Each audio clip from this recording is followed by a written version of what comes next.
My name is Ruba Salih and I teach gender studies at the School of Oriental and African Studies at the University of London. And I would like to say why I am against the war and skeptical against the sanctions. We know that the effects of war and sanctions very often are biggest on women and children, the weakest part of society. We know too well that sanctions don't operate in an intelligent way. They punish the whole society.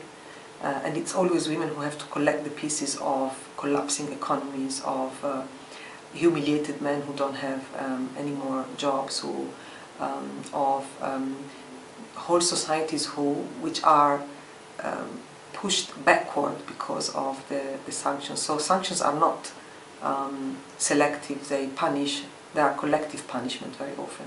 So even if they are supposed to isolate governments and are supposed to be tools to make pressure towards governments to change their political positions or their foreign policy, the effect very often ultimately is that of punishing a whole society and the civil society and the innocent people who very often will end up suffering twice from their own regimes and from the effect of sanctions.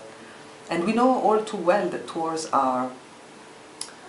have side effects beyond the actual death and killing and violence that is direct product of war. But violence doesn't stop at the door of the household. It creates huge traumas. It humiliates men and women in different ways, and especially when men will suffer humiliation from being unable to provide for their families, from being humiliated and killed and imprisoned.